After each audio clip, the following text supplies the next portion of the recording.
Hey guys, welcome you all once again to another presentation of mine, that is The Death of a Hired Man, which is the poem of Robert Frost. And I have taken this and I would like to emphasize on a certain character that really touched me, and I've taken it for today's discussion.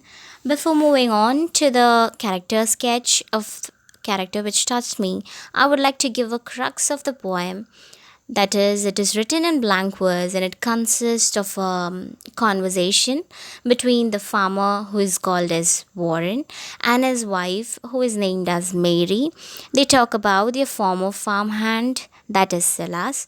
He's an elderly man who has come home, that is, to their farm to die.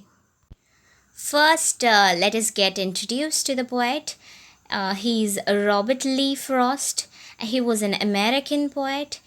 He's known for realistic depictions of rural life, and he has a command on American colloquial speech, and he's indeed an artistic institution. A poet laureate of Vermont in 1961, and he's the only poet to receive four Pulitzer Prizes for poetry. His most important works to be noted are The Road Not Taken, Fire and Ice, Mending Walls, etc. Next, we'll dive into the character sketch of Mary. She is a loving wife, a very dutiful one, and she discreetly shares the information about the return of Silas.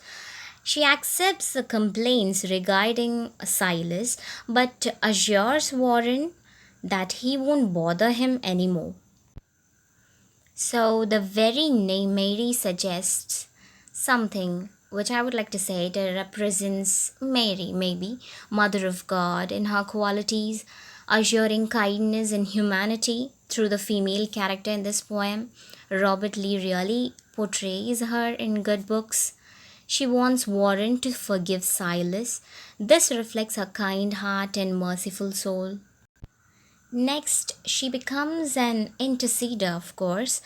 Christ had taught to love even the enemies.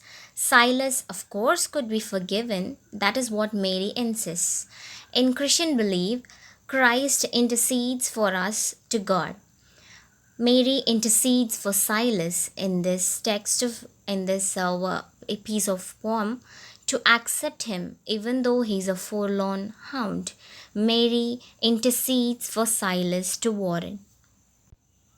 Previously, in the narration of the story, that is in the poem, Warren would have told Silas not to come back to their farm because he always leaves before the haying time, and Warren needs him the most. At that time he is not available, that is Silas remains unavailable, but Silas comes back in the winter when Warren does not need him, so that is what makes Warren angry.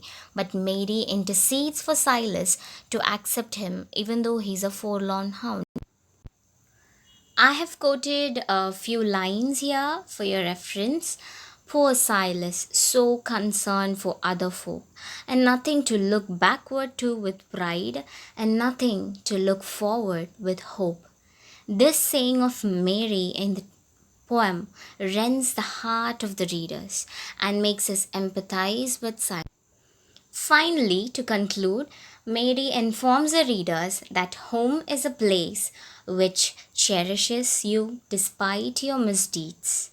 She understands the state of Silas and how he has come to their home to die a peaceful death.